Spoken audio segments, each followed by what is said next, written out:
ನಮಸ್ಕಾರ ಕರ್ನಾಟಕ. ನಾನು ನಿಮ್ ರೋಹಿತ್ ಆರ್ ಶೆಟ್ಟಿ. ಇವತ್ತೊಂದೊಂದು ವೆರಿ ಬೆಸ್ಟ್ ಸಿಂಪಲ್ ವಿಡಿಯೋ ಜೊತೆ ಬಂದಿದ್ದೀನಿ. ಅದು MySQL ಸಾಫ್ಟ್ವೇರ್ ನ ಹೇಗೆ ಇನ್ಸ್ಟಾಲ್ ಮಾಡೋದು ಅಂತ. ಓಕೆನಾ? ಸ್ಟೆಪ್ ಬೈ ಸ್ಟೆಪ್ ಪ್ರೊಸೆಸ್ ನೋಡ್ತಾ ಹೋಗೋಣ. ಯಾವುದೇ ಲಾಗಿನ್ ಬೇಡಿ, ಯಾವುದೇ ರಿಜಿಸ್ಟ್ರೇಷನ್ ಬೇಡಿ. ತುಂಬಾ ಸಿಂಪಲ್ ಆಗಿ ನಾನೊಂದು MySQL ಸಾಫ್ಟ್ವೇರ್ ನ ಹೇಗೆ ಇನ್ಸ್ಟಾಲ್ ಮಾಡ್ಕೋಬೇಕು, ಹೇಗೆ ಕಾನ್ಫಿಗರ್ ಮಾಡ್ಕೋಬೇಕಂತ ನಾವು ನೋಡ್ತಾ ಹೋಗೋಣ. ಓಕೆ, ಸೊ ಅದಕ್ಕಿಂತ ಮುಂಚೆ ನನ್ನ ಯೂಟ್ಯೂಬ್ ಚಾನಲ್ ನ ಸಬ್ಸ್ಕ್ರೈಬ್ ಮಾಡಿಲ್ಲ ಅಂದ್ರೆ ಸಬ್ಸ್ಕ್ರೈಬ್ ಮಾಡ್ಕೊಳ್ಳಿ. ಬೆಸ್ಟ್ ಟೆಸ್ಟಿಂಗ್ ಕಂಟೆಂಟ್ ಇನ್ ಕನ್ನಡಗೆ ನನ್ನ ಪೇಜ್ ನೀವು ನೋಡ್ತಾ ಹೋಗ್ಬೋದು. ಜಾವಾ ಕಾನ್ಸೆಪ್ಟ್ ಇದೆ, ಸಿಲಿನಿಯಂ ಕಾನ್ಸೆಪ್ಟ್ ಇದೆ, ಮ್ಯಾನ್ಯುಯಲ್ ಕಾನ್ಸೆಪ್ಟ್ ಇದೆ. ಇವಾಗ SQL ಸೀರೀಸ್ ನ ಶುರು ಮಾಡ್ತಾ ಇದೀವಿ. ಯಾವುದೇ ನಿಮ್ ಫ್ರೆಂಡ್ಗೂ ಕೂಡ ಗೊತ್ತಿಲ್ಲ ನನಗೆ ಈ ಚಾನಲ್ ಬಗ್ಗೆ ಅಂತ ಇದ್ರೆ ಫಾರ್ವರ್ಡ್ ಮಾಡ್ತಾ ಹೋಗಿ, ತುಂಬಾ ಹೆಲ್ಪ್ ಆಗ್ತಾ ಹೋಗುತ್ತೆ. ಸೊ ಬೇಸಿಕ್ ಆಗಿ ನಾನು MySQL ನ ಇನ್ಸ್ಟಾಲ್ ಮಾಡ್ಬೇಕಂದ್ರೆ ಏನ್ ಮಾಡ್ಬೇಕು ನೋಡಿ. ಸಿಂಪಲ್ ಆಗಿ MySQL ಅಂತ ಟೈಪ್ ಮಾಡಿ. ಓಕೆ, ಇಲ್ಲಿ ಫಸ್ಟ್ ವೆಬ್ಸೈಟ್ ಸಿಗುತ್ತೆ www.mysql.com ಅಂತ. ಅಕಸ್ಮಾತ್ ಯಾರಿಗಾದ್ರೂ ಕೂಡ ಈ ವೆಬ್ಸೈಟ್ ಕಪಲ್ ಆಫ್ ಕೆಳಗಡೆ ಬಂದಾಗ ಸಿಗ್ಬೋದು. ಸೊ ಏನ್ ಪ್ರಾಬ್ಲಮ್ ಇಲ್ಲ, ಜಸ್ಟ್ ಈ ವೆಬ್ಸೈಟ್ಗೆ ಹೋಗ್ತಾ ಹೋಗಿ. ಓಕೆನಾ? ಸೊ ಇಲ್ಲಿಗೆ ಹೋದ್ಮೇಲೆ ನೀವು ಅಬ್ಸರ್ವ್ ಮಾಡ್ಬೇಕಾಗಿರೋದು ಇಲ್ಲಿ ಡೌನ್ಲೋಡ್ಸ್ ಅನ್ನೋ ಪೇಜಿಗೆ ಹೋಗ್ಬೇಕು. ಓಕೆ, ಡೌನ್ಲೋಡ್ಸ್ ಪೇಜ್ ಮೇಲೆ ಟ್ಯಾಪ್ ಮಾಡಿ. ಈ ಡೌನ್ಲೋಡ್ಸ್ ಪೇಜಿಗೆ ಬಂದ್ಮೇಲೆ ಸ್ಕ್ರಾಲ್ ಡೌನ್ ಮಾಡಿ. ಸ್ಕ್ರಾಲ್ ಮಾಡಿದ್ರೆ ಇಲ್ಲಿ MySQL ಕಮ್ಯುನಿಟಿ GPL ಡೌನ್ಲೋಡ್ಸ್ ಅಂತ ಇದೆ. ಓಕೆ, ಇದ್ರ ಮೇಲೆ ಟ್ಯಾಪ್ ಮಾಡಿ. ಒನ್ಸ್ ಇದ್ರ ಮೇಲೆ ಟ್ಯಾಪ್ ಆದ್ಮೇಲೆ ನೋಡಿ, ಈಗ ನನ್ನ ಹತ್ರ ಇಷ್ಟೊಂದು ನಂಬರ್ ಆಫ್ ಬೇರೆ ಬೇರೆ ಟೈಪ್ಸ್ ಆಫ್ ಆಕ್ಷನ್ಸ್ ಇದೆ. ಅಂದ್ರೆ ನಾನು ಬೇಕಂದ್ರೆ ಪೈಥಾನ್ ಕನೆಕ್ಟ್ ಮಾಡ್ಕೊಳಕ್ಕೆ, ಇಲ್ಲ ODBC ಯಾವ್ದಾದ್ರು ಡೇಟಾ ಬೇಸ್ ಕನೆಕ್ಟ್ ಮಾಡ್ಕೊಳಕ್ಕೆ ನಂಗೆ ಸಪ್ರೇಟ್ ಆಗಿ MySQL ಕಮ್ಯುನಿಟಿ ಇದೆ. ಬಟ್ ಈಗ ನಾನು ಜಸ್ಟ್ ಇದನ್ನ ವಿಂಡೋಸ್ ಆಪರೇಟಿಂಗ್ ಸಿಸ್ಟಮ್ಗೆ ನಾನು ಇದನ್ನ ಇನ್ಸ್ಟಾಲ್ ಮಾಡ್ತಾ ಇರೋದ್ರಿಂದ ನನಗೆ ನೋಡಿ ಇಲ್ಲಿ MySQL ಇನ್ಸ್ಟಾಲರ್ ಫಾರ್ ವಿಂಡೋಸ್ ಅಂತ ಒಂದು ಆಪ್ಷನ್ ಇದೆ. ಟ್ಯಾಪ್ ಮಾಡಿ ಇದನ್ನ. ಓಕೆನಾ? ಇದನ್ನ ಟ್ಯಾಪ್ ಮಾಡಿದ್ಮೇಲೆ ನಿಮಗೆ ಇಲ್ಲಿ current available version for installations ನ ತೋರಿಸ್ತಾ ಹೋಗುತ್ತೆ. ರೋಹಿತ್, ನನಗೆ ಪ್ರೀವಿಯಸ್ ವರ್ಷನ್ ಬೇಕು, ಹೇಗೆ ನಾನು ಅದನ್ನ ನೋಡ್ತಾ ಹೋಗೋದು ಅಂದ್ರೆ ಆರ್ಕೈವ್ಸ್ ಬನ್ನಿ. ಇಲ್ಲಿ ಆರ್ಕೈವ್ಸ್ ಬಂದ್ರೆ ಇಲ್ಲಿ ವರ್ಷನ್ಸ್ ಕಾಣುತ್ತೆ. ಓಕೆ, ಅಕಸ್ಮಾತ್ ಕ್ಲೈಂಟ್ ಏನಾದ್ರೂ ಕೂಡ ಮೆನ್ಷನ್ ಮಾಡಿದ್ರೆ ನನಗೆ ಪ್ರೀವಿಯಸ್ ವರ್ಷನ್ ಬೇಕು ಅಂತ ಇಲ್ಲಿ ತಗೋತಾ ಹೋಗ್ಬೋದು. ಆರಲ್ಸ್ ನನಗೆ ಏನ್ ಕರೆಂಟ್ ವರ್ಷನ್ ಇದೆ ಅದನ್ನ ನಾನು ಯೂಸ್ ಮಾಡ್ಕೋತಾ ಬರ್ಬೋದು. ಸಿ, ನನ್ಗೆ ಇದರಲ್ಲಿ ಡೌನ್ಲೋಡ್ ಮಾಡಬೇಕಾಗಿರೋ ಫೈಲು ಈ ಸೆಕೆಂಡ್ ಫೈಲು. ಓಕೆ, ಈ ಜಸ್ಟ್ ಡೌನ್ಲೋಡ್ ಅನ್ನೋ ಆಪ್ಷನ್ ಮೇಲೆ ಟ್ಯಾಪ್ ಮಾಡಿ ಈ ಪೇಜಿಗೆ ತಗೋಬರುತ್ತೆ. ನೀವು ಯಾವುದೇ ಕಾರಣಕ್ಕೂ ಏನು ಲಾಗಿನ್ ಅಥವಾ ಸೈನ್ ಅಪ್ ಆಗೋದು ಏನೂ ಕೂಡ ಬೇಡಿ. ವಿತೌಟ್ ದಟ್ ನೀವು ಆಕ್ಸೆಸ್ ಮಾಡಬಹುದು. ನೀವು ಬೇಸಿಕ್ ಆಗಿ ಇಲ್ಲಿ no thank just start my download ಅಂತ ಟ್ಯಾಪ್ ಮಾಡಿ.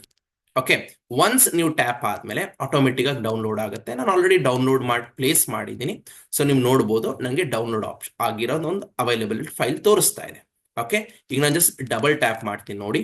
So easy process. ನೀವೇನೇನಿಲ್ಲ ಪರ್ಟಿಕ್ಯುಲರ್ ಆಗಿ ಯಾವುದೇ ತರ ಬೇರೆ ತರ ಪ್ರೋಸೆಸ್ ಮಾಡ್ಬೇಕಂತ ಏನಿಲ್ಲ. ತುಂಬಾ ಈಸಿ ಪ್ರೋಸೆಸ್ ಅಲ್ಲಿ ನೀವು ಈ ಒಂದು MySQL ನೀವು ಇನ್ಸ್ಟಾಲ್ ಮಾಡ್ತಾ ಹೋಗ್ಬೋದು. ಈ ಇನ್ಸ್ಟಾಲೇಷನ್ ಪ್ರೋಸೆಸ್ ನಡಿಬೇಕಾದ್ರೆ ಎರಡು ಮಿನಿ ವಿಂಡೋ ಪಾಪಪ್ ಆಗ್ತಾ ಹೋಗುತ್ತೆ. ಇಟ್ಸ್ ಲೈಕ್ ನಿಮ್ಗೆ ಒಂಥರ ಒಂದು ಆಕ್ಸೆಸ್ ಕೇಳೋ ತರ. ಬಟ್ ಅದು ನಿಮ್ಗೆ ಕಾಣಿಸಲ್ಲ. ಅದು ಹೇಗೆ ಅಂತ ಅಂದ್ರೆ, do you want to allow this app to make changes in your devices ಅಂತ ಎರಡು ಸಲ ಕೇಳುತ್ತೆ.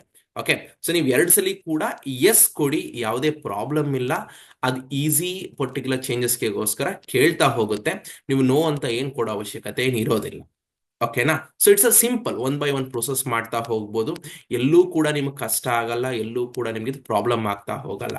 ಈಗ ನನಗೆ ನನಗೆ ಬೇಕಾಗಿರೋ ಒಂದು ಆಪ್ಷನ್ಸ್ ಮಾತ್ರ ನಾವು ಸೆಲೆಕ್ಟ್ ಮಾಡೋದು. ಕಸ್ಟಮ್ ತಗೊಳ್ಳಿ. ಓಕೆ, ಕಸ್ಟಮ್ ತಗೊಂಡು ನೆಕ್ಸ್ಟ್ ಆಪ್ಷನ್ ನ ಕೊಡಿ. ಈಗ ಇದರಲ್ಲಿ ಎಲ್ಲಾನು ಕೂಡ ಬೇಡಿ. ನನಗೆ ಇಲ್ಲಿ ಅವೈಲಬಲ್ ಪ್ರಾಡಕ್ಟ್ ಇದೆ, ನಿಮ್ಗೆ ಯಾವ್ದನ್ನ ಇನ್ಸ್ಟಾಲ್ ಮಾಡ್ಬೇಕಂತ ನೀವು ಪುಷ್ ಮಾಡಬೇಕು. ನನಗೀಗ MySQL ಸರ್ವರ್ ಅಲ್ಲಿ ಇದನ್ನ ಮಾತ್ರ ಬೇಕು. ಇದನ್ನ ಜಸ್ಟ್ ಪುಷ್ ಮಾಡೋಣ.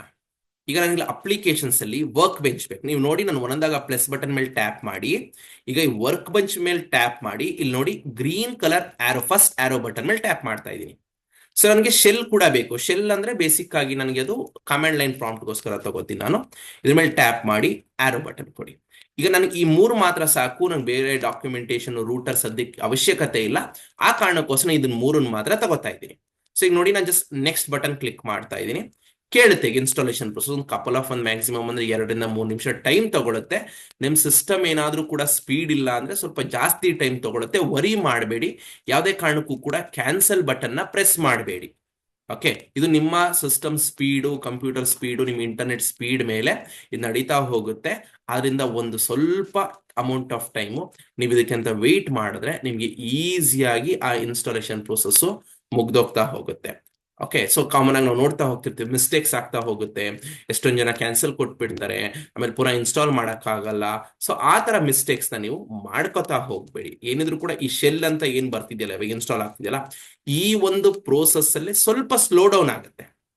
ಫಾಸ್ಟ್ ಆಗಲ್ಲ, ಸ್ವಲ್ಪ ನಿಮ್ ಸಿಸ್ಟಮ್ ಏನು ಕಾನ್ಫಿಗರೇಷನ್ಸ್ ಇರುತ್ತೆ, ಅದ್ರ ಮೇಲೆ ಸ್ವಲ್ಪ ಸ್ಲೋನೆಸ್ ನೋಡ್ತಾ ಹೋಗ್ತೀವಿ, ಬಟ್ ಕಂಪ್ಲೀಟ್ ಆಗುತ್ತೆ. ಸೊ ಜಸ್ಟ್ ಸ್ವಲ್ಪ ಟೈಮ್ ನಾವು ವೆಯ್ಟ್ ಮಾಡ್ಬೇಕಾಗ್ತಾ ಹೋಗುತ್ತೆ. ಸೊ ಜಸ್ಟ್ ವೆಯ್ಟ್ ಮಾಡೋಣ, ಆರಾಮಾಗಿ ಮುಗಿತಾ ಬರುತ್ತೆ ಇವಾಗಿದು.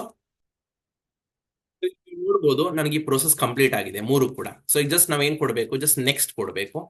ಒನ್ಸ್ ಈ ಪರ್ಟಿಕ್ಯುಲರ್ ಪೇಜ್ ಅಲ್ಲಿ ಬಂದಾಗ ಏನು ಕೂಡ ನಾವು ಚೇಂಜಸ್ ಮಾಡಬೇಕಾಗಿಲ್ಲ, ಜಸ್ಟ್ ನೆಕ್ಸ್ಟ್ ಆಪ್ಷನ್ ಕೊಡಿ. ಇಲ್ಲಿ ಯಾವುದೇ ಪೋರ್ಟ್ ನೀವು ಚೇಂಜ್ ಮಾಡಬೇಡಿ, ಎಲ್ಲ ಡಿಫಾಲ್ಟ್ ಪೋರ್ಟ್ ಇರುತ್ತೆ, ಯಾವುದೇ ಎಕ್ಸ್ಟ್ರಾ ಆಕ್ಷನ್ಸ್ ಕೂಡ ನೀವು ಮಾಡಬೇಕಾಗಿಲ್ಲ. ಜಸ್ಟ್ ನೆಕ್ಸ್ಟ್ ಕೊಡಿ. ಇಲ್ಲಿ ಅಥೆಂಟಿಕೇಶನ್ ಮೆಥಡ್ ಅಂದ್ರೆ ನೀವು ಪಾಸ್ವರ್ಡ್ ಹೇಗೆ ತಗೋಬೇಕು, ಯಾವ ತರ ತಗೋಬೇಕು ಅನ್ನೋಕೆ ಒಂದು ಆಕ್ಷನ್ ಇದು. Same use a strong password encryption ತಗೋಬಹುದು. ಇಲ್ಲಿ ಪಾಸ್ವರ್ಡ್ ಕೊಡಬೇಕು, ನಿಮಗೆ ಯಾವುದು ನೆನಪಿರುತ್ತೆ ಆ ಪಾಸ್ವರ್ಡ್ ನ ಕೊಡಿ. ಯಾವುದೇ ಕಾರಣಕ್ಕೂ ಕೂಡ ನೆನ್ಪಿಟ್ಕೊಳ್ದಿರೋ ಪಾಸ್ವರ್ಡ್ ಕೊಡ್ಬೇಡಿ. ರೀಸೆಟ್ ಮಾಡ್ಬೋದು, ಅದ್ರಲ್ಲಿ ಏನ್ ಪ್ರಾಬ್ಲಮ್ ಇಲ್ಲ, ರಿಸೆಟ್ ಮಾಡ್ಕೋತಾ ಹೋಗ್ಬೋದು. ಬಟ್ ಕಾಮನ್ ಆಗಿ ನೆನಪಿರೋ ಪಾಸ್ವರ್ಡ್ಸ್ ತುಂಬಾ ಯೂಸ್ ಆಗ್ತಾ ಹೋಗುತ್ತೆ. ಇಲ್ಲೂ ಕೂಡ ಏನು ಚೇಂಜಸ್ ಬೇಡಿ, ಸ್ಟ್ಯಾಂಡರ್ಡ್ ಸಿಸ್ಟಮ್ ಅಕೌಂಟೇ ಇರಲಿ. ನೆಕ್ಸ್ಟ್ ಕೊಡೋಣ. ಇಲ್ಲೂ ಕೂಡ ಕಂಪ್ಲೀಟ್ ಆಕ್ಸೆಸ್ ಕೊಡೋಣ, ನಾವೆಲ್ಲೂ ಕೂಡ ಎಲ್ಲೂ ಸ್ಟಾಪ್ ಮಾಡೋದ್ ಬೇಡಿ. ಸೊ ಇಲ್ಲಿ ಜಸ್ಟ್ ಎಕ್ಸಿಕ್ಯೂಟ್ ಕೊಡಬೇಕು, ಅದು ಕಾನ್ಫಿಗರೇಷನ್ಸ್ ನ ಅಪ್ಲೈ ಮಾಡ್ತಾ ಬರುತ್ತೆ. ಜಸ್ಟ್ ಫ್ರಾಕ್ಷನ್ ಆಫ್ ಸೆಕೆಂಡ್ಸ್ ಅಲ್ಲಿ ಎಲ್ಲಾನು ಕೂಡ ಕಾನ್ಫಿಗರೇಷನ್ಸ್ ಅಪ್ಲೈ ಆಗುತ್ತೆ. ಯಾವುದು ಕೂಡ ಜಾಸ್ತಿ ಟೈಮ್ ತಗೊಳ್ಳಲ್ಲ. ಅಕಸ್ಮಾತ್ ಹಂಗೂ ಇದ್ರೆ ಒಂದು ಕಪಲ್ ಆಫ್ ಮಿನಿಟ್ಸ್ ಅಷ್ಟೇನೆ. ಸೊ ನೀವು ನೋಡ್ಬೋದು ನನಗೆ ಇವಾಗ ಆಗಿದೆ, ಫಿನಿಶ್ ಕೊಡ್ತಾ ಇದ್ದೀನಿ, ಪುನಃ ನೆಕ್ಸ್ಟ್ ಕೊಡ್ತಾ ಇದ್ದೀನಿ. ನೀವು ನೋಡ್ಬೋದು ನನಗೆ ಕಂಪ್ಲೀಟ್ ಇನ್ಸ್ಟಾಲೇಷನ್ ಮುಗ್ದಿದೆ. ಓಕೆನಾ, ಈಗ ನಾನು ಫಿನಿಶ್ ಕೊಡ್ತೀನಿ. ಸೊ ನೀವು ನೋಡಿ ನನಗೆ ಕಾಮನ್ ಆಗಿ ಶೆಲ್ ಜಸ್ಟ್ ಬೇಸಿಕ್ ಆಗಿ ಓಪನ್ ಆಯ್ತು, ವರ್ಕ್ ಬೆಂಚ್ ಕೂಡ ಓಪನ್ ಆಯ್ತು. ನಾನೇನ್ ಮಾಡ್ತೀನಿ, ಎರಡನ್ನೂ ಕೂಡ ಕ್ಲೋಸ್ ಮಾಡ್ತೀನಿ. ನಿಮಗೆ ಫಸ್ಟ್ ಇಂದ ಓಪನ್ ಮಾಡೋದು ಹೇಗೆ ಅಂತ ತೋರಿಸ್ತೀನಿ ನೋಡಿ. ಈಗ ನಾನು ಇಲ್ಲಿ ಬಂದು ಜಸ್ಟ್ ನಾನು ಸರ್ಚ್ ಬಾರ್ ಅಲ್ಲಿ MySQL ಅಂತ ಟೈಪ್ ಮಾಡಿದ್ರೆ ನಂಗೆ ಕಮಾಂಡ್ ಲೈನ್ ಕ್ಲೈಂಟ್ ಯೂನಿಕೋಡ್ ಅಂತಾನು ಇದೆ, ನಂಗೆ ವರ್ಕ್ ಬೆಂಚ್ ಅಂತಾನು ಇದೆ. ಸೊ ಈಗ ನಂಗೆ ನೋಡಿ, ಯಾರಿಗೆ ಕಮಾಂಡ್ ಲೈನ್ ಪ್ರಾಂಪ್ಟ್ಸ್ ತರ ನಾನು ಎಕ್ಸಿಕ್ಯೂಟ್ ಮಾಡ್ತೀನಿ ಅನ್ನೋರಿಗೆ ಈ command line client Unicode. So ಇಲ್ಲಿ ತಗೊಂಡು ಏನ್ ಪಾಸ್ವರ್ಡ್ ಕೊಟ್ಟಿದ್ರಿ ನೋಡಿ, ಆ ಪಾಸ್ವರ್ಡ್ ನ ಇಲ್ಲಿ ಎಂಟರ್ ಮಾಡಬೇಕು ನೀವು. ಅದಾದ್ಮೇಲೆ ಎಂಟರ್ ಕೀ ಪ್ರೆಸ್ ಮಾಡಿ. ಓಕೆ, ಸೊ ಒಂದು ಬೇಸಿಕ್ ಕ್ವೈರಿ ಎಕ್ಸಿಕ್ಯೂಟ್ ಮಾಡ್ತೀನಿ ನೋಡಿ. ಒಂದು ಡೇಟಾ ಬೇಸಸ್ ಇರೋದು ಹೇಗೆ ಅಂತ ನೋಡ್ಕೊಳ್ಳೋಕೋಸ್ಕರ ಯೂಸ್ ಮಾಡೋ ಕ್ವೈರೀಸ್ ಇದು, ಹೇಳ್ಕೊಡ್ತೀನಿ, ಯಾವುದೇ ವರೀಸ್ ಇಲ್ಲ. ನಾನು ನೋಡಿ ಶೋ ಡೇಟಾ ಬೇಸಸ್ ಅಂತ ಕೇಳಿದ್ರೆ ನಂಗೆ ಎಕ್ಸಿಕ್ಯೂಟ್ ಆಗ್ತಾ ಹೋಗುತ್ತೆ. ರೋಹಿತ್, ನನಗೆ ಈ ಕಮಾಂಡ್ ಪ್ರಾಂಪ್ಟ್ ಅಲ್ಲಿ ನನಗೆ ಎಕ್ಸಿಕ್ಯೂಷನ್ ಈಸಿ ಆಗಲ್ಲ, ನನಗೆ ಬೇಸಿಕ್ ಆಗಿ ನನಗೆ GUI ಇರಬೇಕು. GUI ಅಂದ್ರೆ ನಂಗೆ ಅದು ಕ್ವೈರೀಸ್ ಅಲ್ಲೇ ಸೇವ್ ಆಗಿರ್ಬೇಕು, ನಾನು ಯೂಸ್ ಮಾಡ್ಕೋಬೇಕು ಅಂತ ಇದ್ರೆ ವರ್ಕ್ ಬೆಂಚ್ ಬನ್ನಿ. ವರ್ಕ್ ಬೆಂಚ್ ತುಂಬಾ ಬೆಸ್ಟ್ ಪ್ಲೇಸ್.